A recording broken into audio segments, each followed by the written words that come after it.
Hello everyone, today we read and comment the 7th chapter of the 4th book of von Clausewitz Vom Kriege, its title being Decision of the Combat.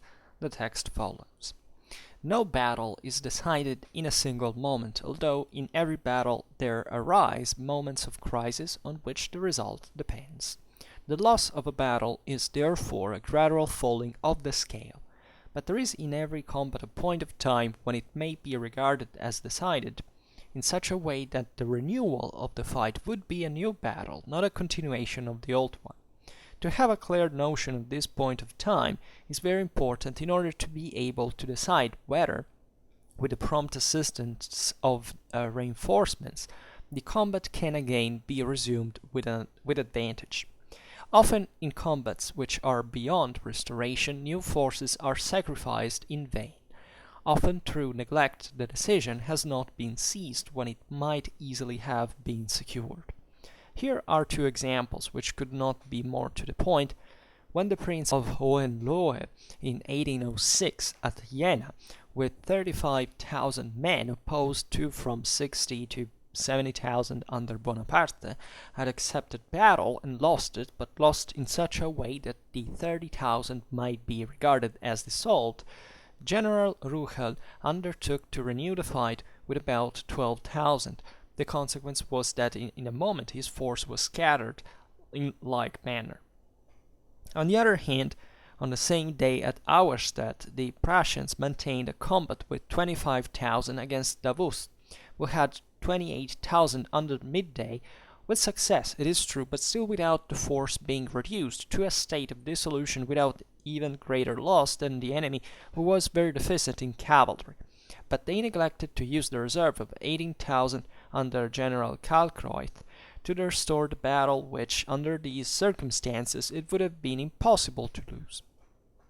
Each combat is a whole in which the partial combats combine themselves into one total result. In this total result lies the decision of the combat. This success need to be exactly a victory, such as we have denoted in the 6th chapter, for often the preparations for that have not been made, often there is no opportunity if the enemy gives way too soon, and in most cases the decision, even when the resistance has been obstinate, takes place before such a degree of success is attained as would completely satisfy the idea of a victory. We therefore ask which is commonly the moment of the decision, that is to say, that moment when a fresh, effective, of course not disproportionate, force can no longer turn a disadvantageous battle. If we pass over false attacks, which in accordance with their nature are properly without decision, they then 1. If the position of a movable object was the object of the combat, the loss of the same is always the decision. 2. If the possession of ground was the object of the combat, then the decision generally lies in its loss. Still not always, only if this ground is of peculiar strength, ground which is easy to pass over, however important it may be in other respects, can be retaken without much danger. 3. But in all other cases, when these two circumstances have not already decided the combat, therefore, particularly in case the destruction of the enemy force is the principal object, the decision is reached at that moment when the conqueror ceases to feel himself in a state of disintegration, that is, of unserviceableness to a certain extent, when therefore there is no further advantage in using the successive force spoken of in the 12th chapter of the 3rd book. On this ground we have given the strategic unity of the battle its place here. A battle, therefore, in which the assailant has not lost his condition of order and perfect efficiency at all, or at least only in a small part of his force, whilst the opposing forces are more or less disorganized throughout, is also not to be retrieved, and just as little if the enemy has recovered his efficiency. The smaller, therefore, that part of a force is which has really been engaged, the greater that portion which as reserve has contributed to the result only by its presence, so much the less will any new force of the enemy wrest again the victory from our hands, and that commander who carries out the furthest with his army the principle of conducting the combat with the greatest economy of forces and making the most of the moral effect of strong reserves goes the surest way to victory. We must allow that the French in modern times, especially when led by Bonaparte, have shown a thorough mastery in this. Further, the moment when the crisis stage of the combat ceases with the conqueror and his original state of order is restored, takes place sooner the smaller the unit he controls. A picket of cavalry pursuing an enemy at full gallop will in a few minutes resume its proper order and the crisis ceases. A whole regiment of cavalry requires a longer time. It lasts still longer with infantry if extended in single lines of skirmishers, and longer again with divisions of all arms when it happens by chance that one part has taken one direction and another part another direction, and the combat has therefore caused a loss of the order of formation, which usually becomes still worse from no part knowing exactly where the other is. Thus, therefore, the point of time when the conqueror has collected the instruments he has been using, and which are mixed up and partly out of order, the moment when he has in some measure rearranged them and put them in their proper places, and thus brought the battle workshop into a little order, this moment, we say, is always later, the greater the total force.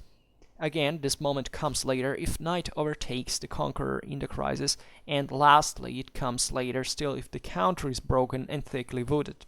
But with regard to these 2 points, we must observe that night is also a great means of protection, and it is only seldom that circumstances favor the expectation of a successful result from a night attack, as on March the 10th, 1814, at Laon, where York against Marmont gives us an example completely in place here. In the same way, a wooded and broken country will afford protection against a reaction to those who are engaged in the long crisis of victory. Both, therefore, the night as well as the wooded and broken country are obstacles which make the renewal of the same battle more difficult instead of facilitating it. So in this chapter, von Clausewitz poses the important question of when is fundamentally a battle decided. What's the moment in which, no matter what happens, you basically can't hope to nor to win nor to lose. Well, of course, you're not hoping to lose, but there can be a situation in which you properly understand during the victory that that moment or that set of circumstances is properly the one that eventually will lead you to victory, unavoidably, right? So it's obvious that this moment is impossible to determine scientifically, right? But it does happen at some point, and we have to be aware what are the main indicators of this and how the situation is produced and why. So today, actually, we read just here. I think it's either one half of the chapter. Perhaps next time we'll finish it. So this is just the first part.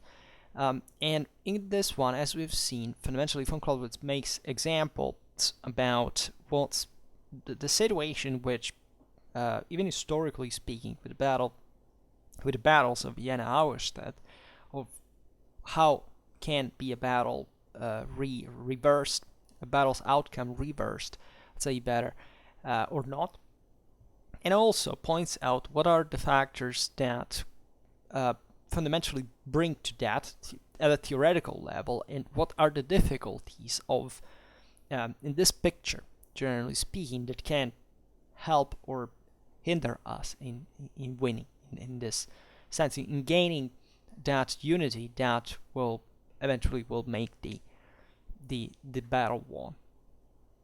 So von Clausewitz says, okay, decision of the combat, he writes, no battle is decided in a single moment, although in every battle there arise moments of crisis on which the result depends. Right. So this distinction, already from a conceptual point of view, is important, because what von Clausewitz is saying here is that there is not properly one single moment, meaning a single action that fundamentally results decisive for the whole engagement. This is valid for war as well, right? We have explained in previous chapters the importance of what is really a decisive occurrence, militarily speaking, right? Von Clausewitz actually responds that the decisive battle of a war, for example, is the last, right? It's kind of an ironic statement, but it's true in a formal sense that he makes in this regard, exactly to make us understand that, yeah, there may be what we call like a turning point of the war, right? If you think of Stalingrad in the Eastern Front, or Midway in the Pacific, but even in there, properly, for example, by Stalingrad, when the Battle of Stalingrad began, the Germans had lost the war since essentially 1 year already, right? And that's a nice example of how Stalingrad wasn't any decisive battle for what we know it as in this terms. The same goes with Midway, right? Was there ever a chance Japan would win alone the war against the United States? Of course it wasn't. What do you think that if the Japanese had won at Midway, on the White House would have, just waved the rising sun flag at some point? Of course, it wasn't decisive. It's just a common way of phrasing something that, that particular event was so important that we take it in relative terms as a moment of, a turning point, in fact, in the war. But, had the war after that gone in a different way, the thing might have been just maybe a first of the turning points, or maybe the most important of the turning points, but every single action is a turning point in a way or in another, right? And as we have seen, reality and war is not deterministically calculable. As such, there is not an action that, in the middle of the war brings immediately to the end of it, right? Because still there is a possibility that is linked to politics, linked to society, many other aspects that can make things going in different directions and still give the person an expectation of making it after all, because we have seen it's not a military problem, it's a political one all the time, right? So this idea of the decisive moment of it's incorrect. It's like pointing out the tip of the iceberg and not considering that this is in fact based on a much larger setting of circumstances that nobody cares about because for the sake of synthesis or ignorance, or they just or laziness because they don't want to tell the whole thing how it was. But that's fundamentally it. Without an overwhelming amount of things that overall is definitely decisive for the same battle to happen in the first place, then that battle can happen, right? And that may be overwhelmingly important, but it may be not specifically a decisive one. The same goes for the moments, actions during the battle proper, right? Now Clausewitz is saying here, the battles are not won in a single moment, right? He rather points out these moments of crisis on which the result depends. That is to say, when is the enemy army starting to crumble, but the reason why. And so that you can understand at that point, okay, the outcome will be likely that one, and in this case, more specifically, okay, we've won. And that's difficult to even spot, right, for a number of reasons that, as you understand, have to do with we'll see them actually the same ignorance about the enemy forces or whatever, but properly, that moment of crisis is determined by all what happened before, right? It's not a moment of crisis that is triggered at that point, right? For example, if you crush an enemy army, well, chances are that the heaviest blows were inflicted at the beginning, rather than at the moment in which the army began crumbling apart towards the end of the battle, right? The various ratios of forces invested in that regard are obviously maybe way more important before that moment of crisis is taking place, and therefore you can't point out, that moment as a single out that moment like the decisive one, because the reasons why that is happening have already happened before, and even much before sometimes, right? And are in turn connected. Just this is the tactical, circle, but they are in fact connected with things that are strategic alike, or political or social, right? That brought for that army to exist with those specific characteristics on the field, to be commanded in that way, right? So we can't properly talk, right, of a moment that decides this without making actually a disservice to all what it took to get there in the first place, which is what the whole deal of war is fundamentally about. This distinction is very important. Von Clausewitz says the loss of a battle is therefore a gradual falling of the scale. Very extremely realistic picture of how it works, right? It's a scale that gradually has this balance and then starts shifting gradually towards the other. And you realize there that the tip of the balance can be even a small thing. That's the tip of the iceberg as well. That's the moment of crisis, the middle force. But what is still important in the scale are the two weights that are the ones that make the difference effectually, right? So that is valid in battle as in war overall. And von Clausewitz says, but there is in every combat a point of time, right, when it may be regarded as decided, right? So not, once again, the moment where the decision is concretized, but when, you can understand, this is essentially a gnosiological matter, when you can understand that the thing is done, in one way or another, and von Clausewitz says in such a way that the renewal of the fight would be a new battle, not a continuation of the old one, right? And this is very important because it's as if properly, as if the tactical dimension stopped at one point. So in order to restart another battle, you should in fact start a new engagement as a strategic unit on its own, which implies, by the way, that even the forces that have taken part to the combat have been in fact reconstituted, right, for a new, and they're ready for a new fight. Naturally, this can happen in a very shaded way, right? So von Clausewitz reasons asymptotically as always, but there is properly a moment where this is realizable, and von Clausewitz says, just be aware that practically speaking, this is very important to know.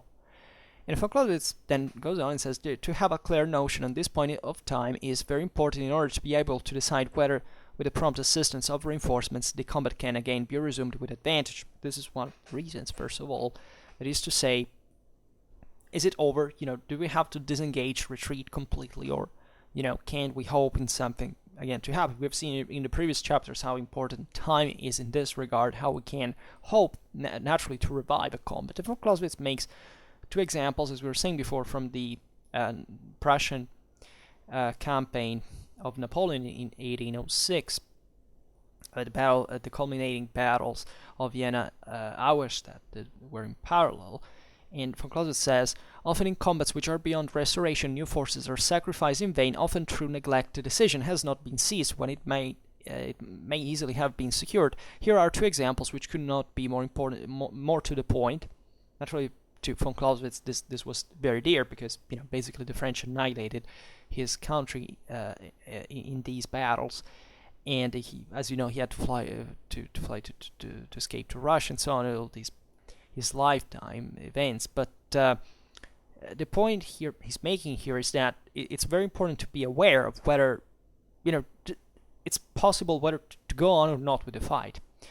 And here there are two examples where the Prussians actually made pretty serious mistakes in many ways, and von Clausewitz, what I wanted to add in here is that just think in perspective of the responsibility of the commander in this regard.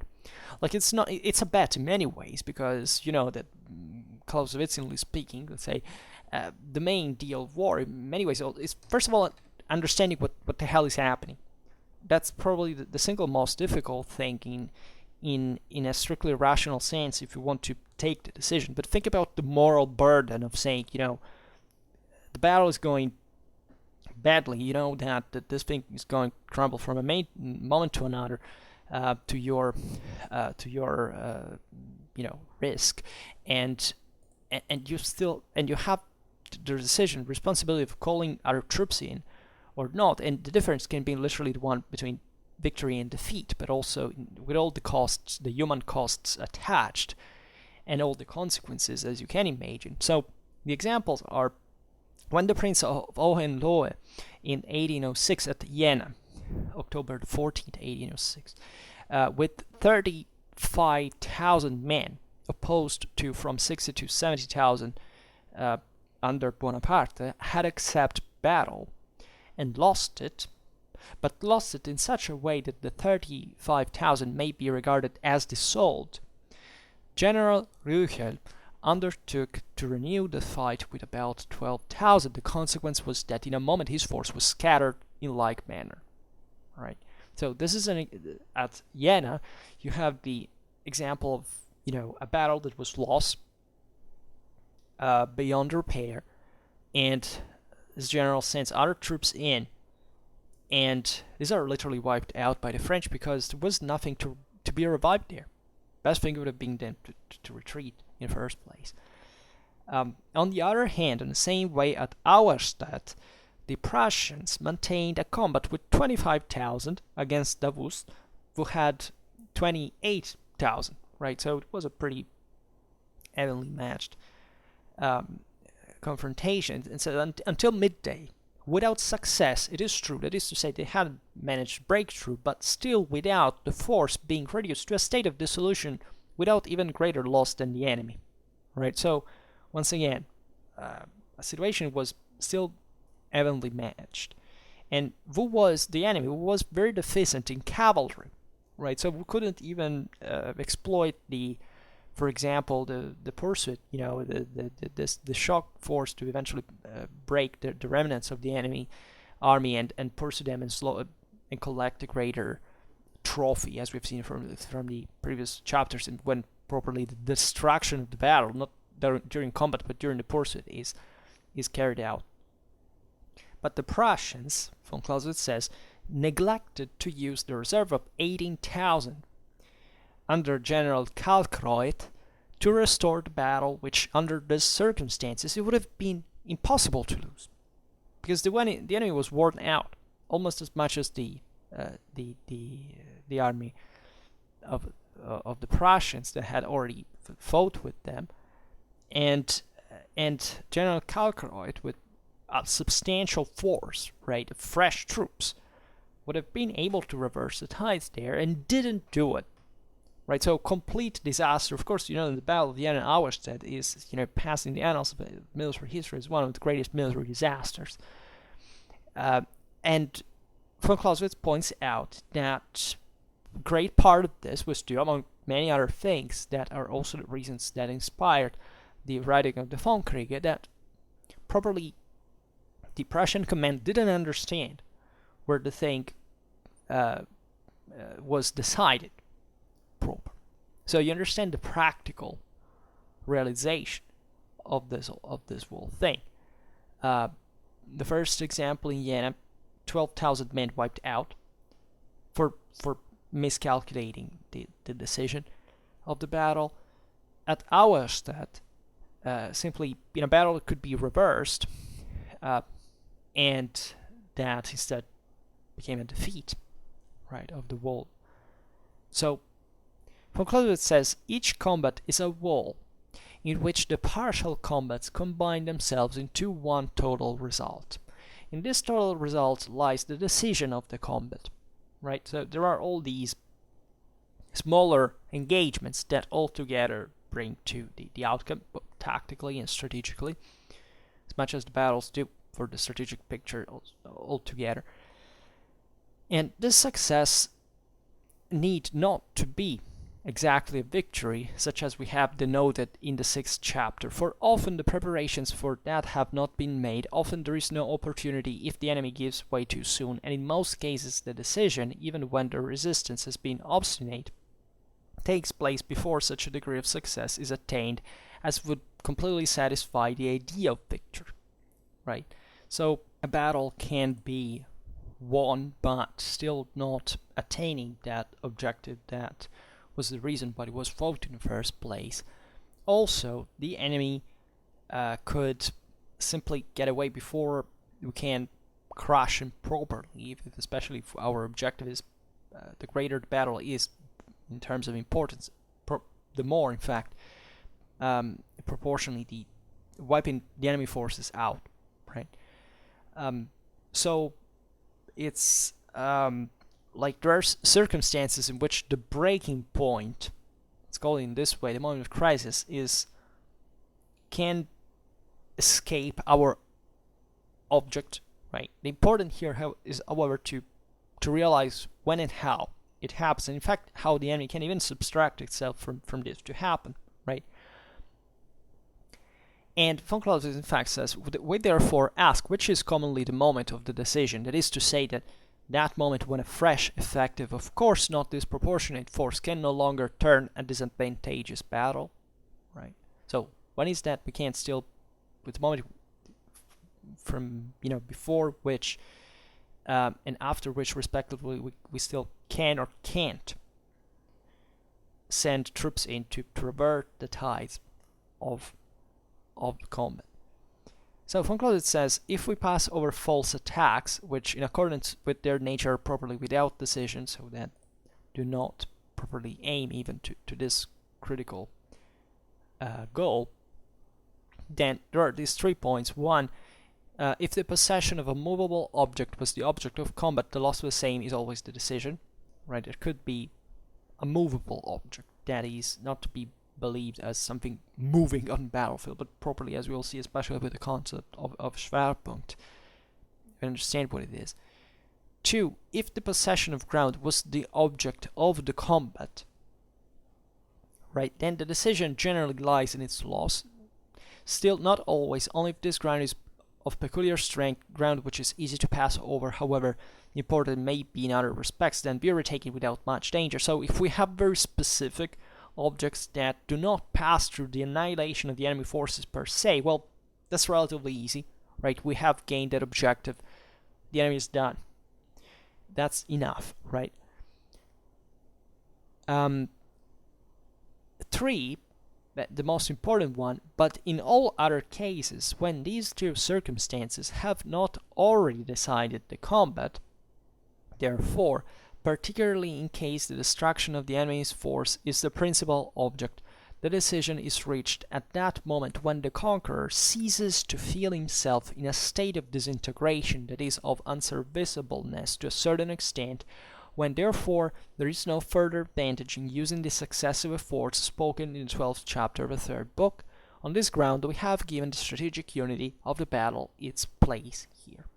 Right. Beautiful way to conclude it, because basically says, that when we have decided battle in that regard, tactics is over, let's say, and the result passes over to strategy, has to deal with that. Is beautiful as an image. And we have properly a strategic unity in terms of, we have spoken of strategic units, of how they all, combined bring to effectively to the outcome of the campaign to take place. But for the sake of this chapter, that specific moment, which you can say we won or we lost, is when the attacker, who has in this sense the upper hand, loses this moment, this state of disintegration. I mean, this state of which he is somewhat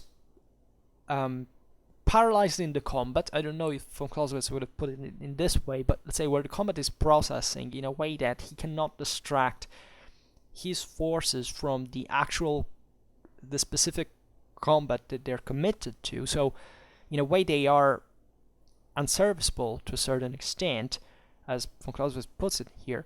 And when, that series naturally of single combat units are won altogether with a positive balance for this for this side, and so the one that is pressing on, because at that point that's your duty as a winner to do, is able to take control of all these units and push further, right? And saying, okay, there's no way the enemy can recover. That his psychophysical forces are exhausted in that regard, right? And also the same moment in which this is kind of a mathematical, economical reflection, let's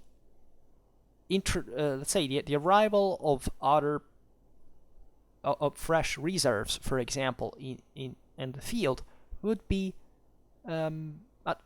disadvantageous, right? Committing them would be properly just wasting more extra forces for something that is already going to finish quickly, the ones that you already invested without further losses. This is very important because it's actually a relation here not between, like, here should go on in, let's say, but it would be interesting to digress on the fact of how what we have already explained, actually, in the concentration of the greater amount of forces possible in the combat, right?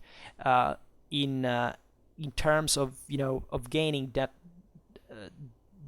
naturally victory through combat, but properly also through reserves that, as we've seen from a tactical point of view, differently from a strategical one, actually are necessary, right, for the combat to progress positively, and with a certain degree of let's say of manageability. I don't know how to say that, but the advantage in here is properly meant through the introduction of reserves in relative terms to what your forces in absolute terms can attain, right? So it's not a matter of saying there are still enemies on the field, we should send reserves in, because even if the battle is over, that makes no sense, because if that's the case, battle is not over yet, right? And at that point, the moment in which it's over, at that point, the forces you have on the field are kind of necessary, are sufficient to deal with the thing, and not sending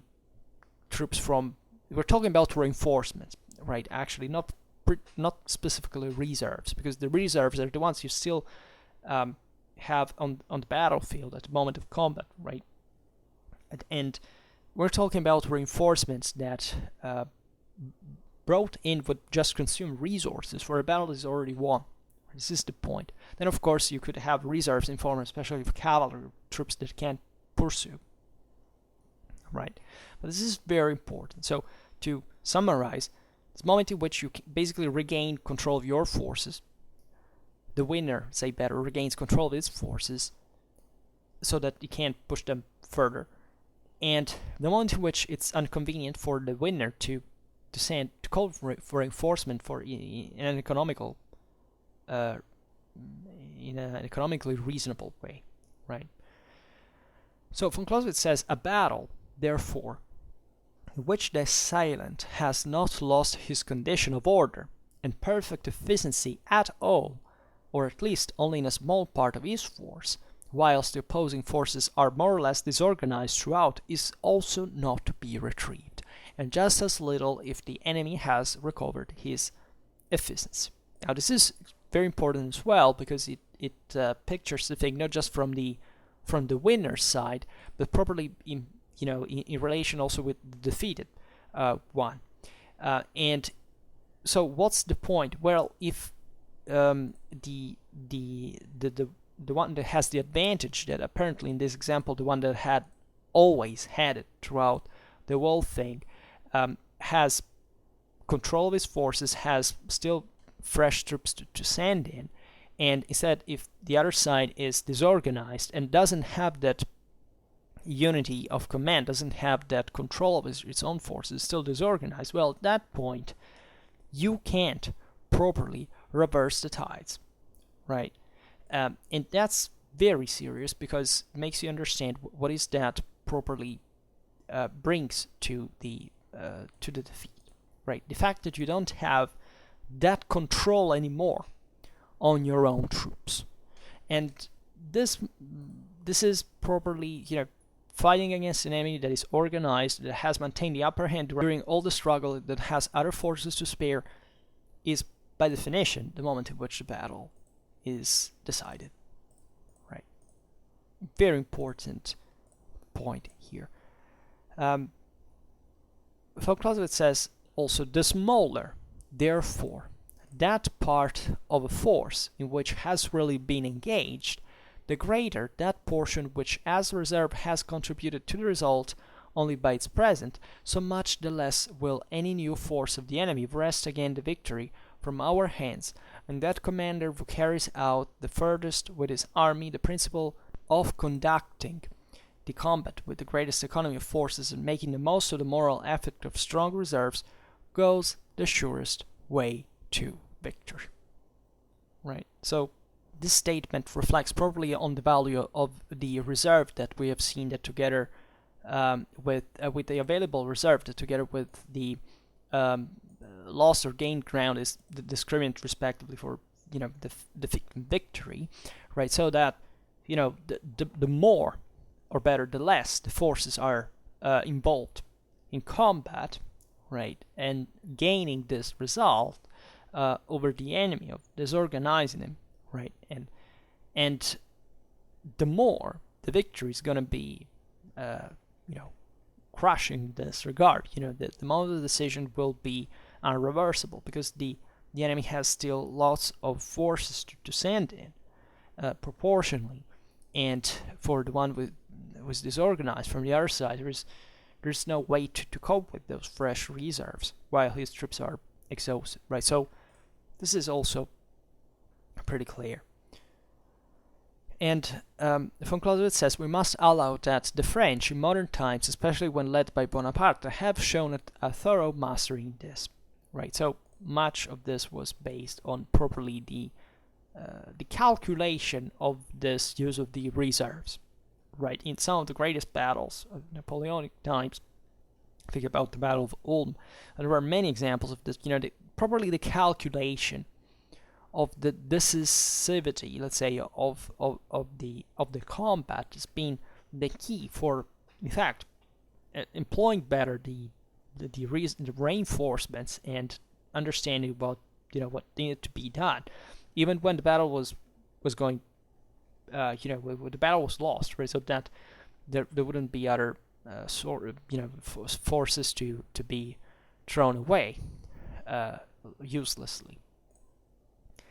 Von Clausewitz adds further, the moment when the crisis stage of the combat ceases with the conqueror and his original state of order is restored, takes place sooner the smaller the units he controls. Right, so we have seen, now he's refocusing on the fact, and naturally also the conqueror has during the combat a moment in which he loses control of his forces, so that these forces properly need to be reorganized at some point in order to say, okay, we are once again expandable on the field, and if there is no one that can meet them, then that's where they can get victory. And von Clausewitz says, obviously, the smaller the unit he controls overall is, and the easier it is to regain, right, or better, the sooner it is that the control is regained on the unit as a whole. And he makes this example, saying a picket of cavalry pursuing an enemy at full gallop within a few minutes resume its proper order and the crisis ceases.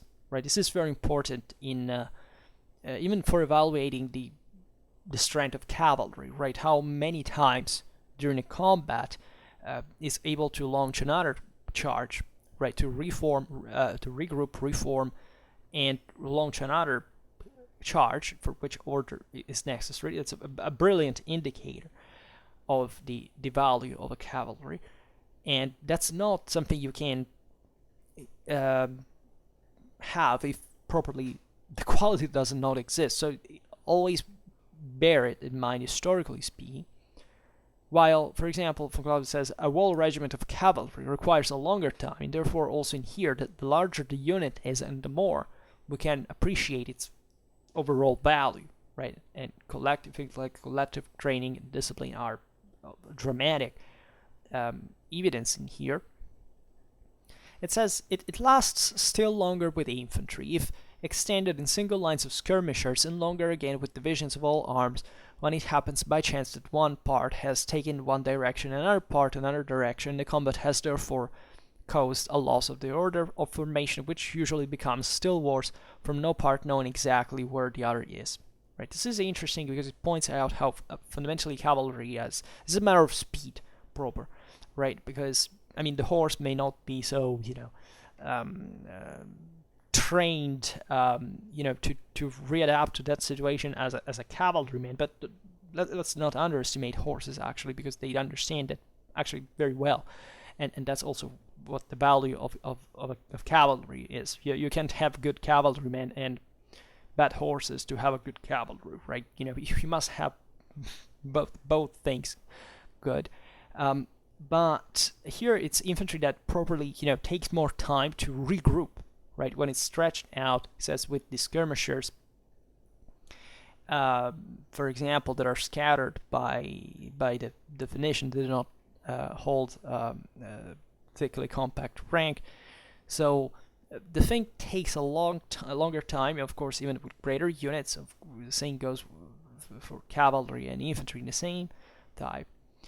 But the main problem being properly one of gnoseological nature, that is, it's not a matter of how many forces, psychophysical forces you have exhausted, but probably even the fact that you may not know what the rest of your unit is, right? And that is actually a great problem, because the unit, in order to be effective, must regain cohesion, and you can't have that if you don't know even what the rest of your troops are. So before you can be an effective fighting force, okay, smaller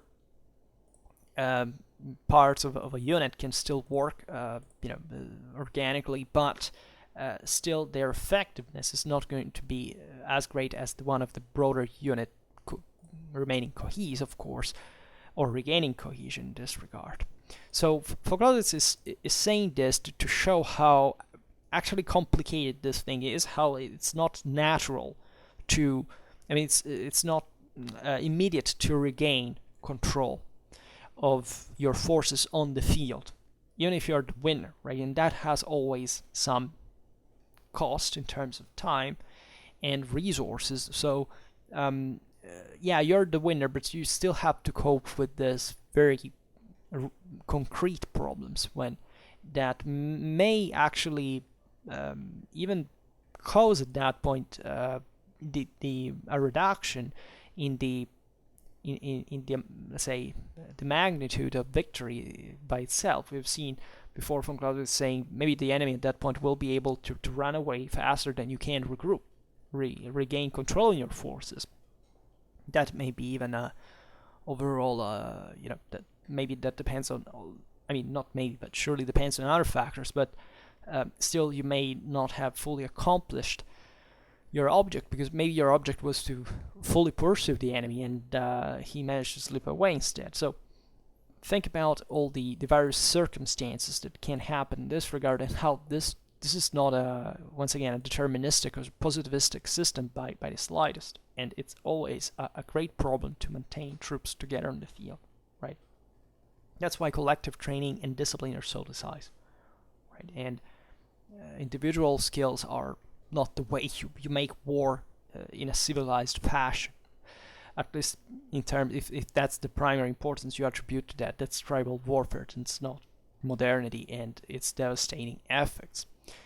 So then von Clausewitz says, thus, therefore, the point of time when the conqueror has collected the instruments he has been using, and which are mixed up and partly out of order, the moment when he has in some measure rearranged them and put them in their proper places, and thus brought the battle workshop into a little order, this moment, we say, is always later, the greater the total force.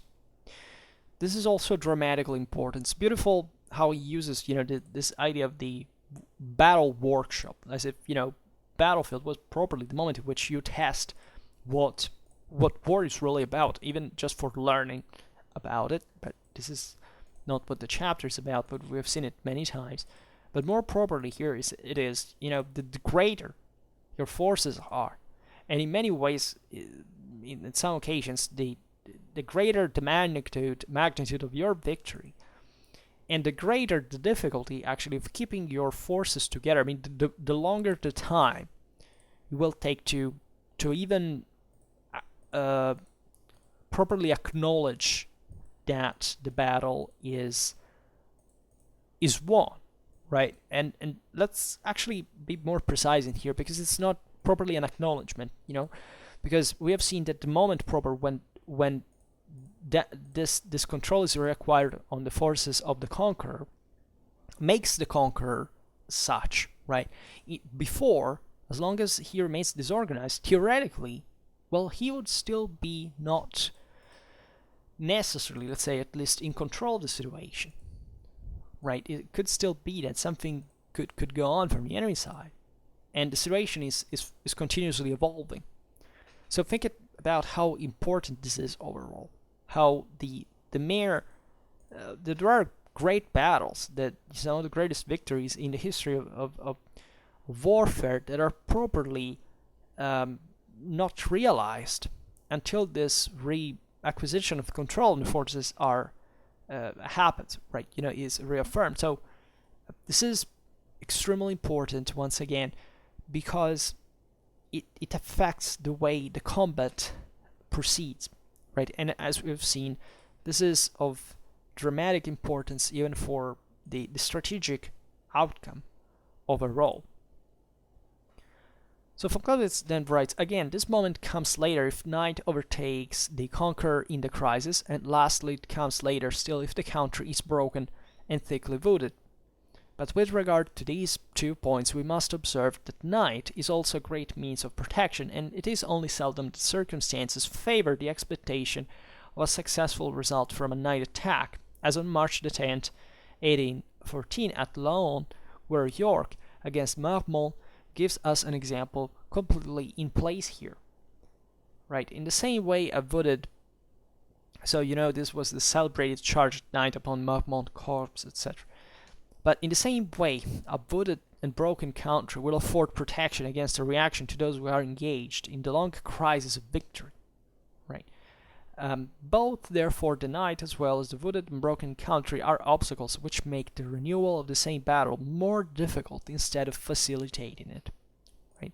This is particularly important because it makes you realize that, after all, night and and even difficult terrain and so on are not, and we'll see this in a moment properly of when we analyze the collapse of the enemy army and of the defeated, and how even the pursuit occurs and so on, that you may think that the more the environment is hostile, right, just atmospherically, or in this case, or properly environmentally in general, broadly meant, is the winner after all has it worse, because it's as if the guy, the one who is defeated could call other troops in and exploit that at his own advantage. It's probably not the case, right? Actually, it increases the difficulties for the defeated if he had any hope to revive the combat in this regard with some reinforcement. So, more of this to come, actually, because next time we will talk about the flank attack, for example, and how this naturally enhances the effectiveness of a victory. We have seen already in previous chapters, but overall, what is important to stress here is that there is probably a moment in which fighting on is useless, right? It's not a way actually to create more damage to the enemy, right? And this is truer the larger the engagement is, right? This is true, of course, it's true for strategy than it is for tactics, after all, because the way you have to renew the fight in that regard with reinforcement is probably a strategical decision. It is based naturally on a tactical realization. But it's exactly, in fact, the moment in which the reinforcements become reinforcements and not reserves that can intervene in the fight, because the fight is over, right? So this difference, this decisive moment, is the watershed between properly the tactical and the strategical dimension, the tactical and strategic unity of combat. And this is really very important. It takes a lot of competence to determine on the field where the thing has properly happened. Right? This is very important, really. I can't stress it enough. However, we will keep looking at this over time. And for now, just hope that you enjoyed this video. If you did, please share it. Otherwise, leave a like or subscribe to my channel if you're interested in my upcoming contents. And for now, I thank you heartily for listening to me. I wish you a nice time and see you next time.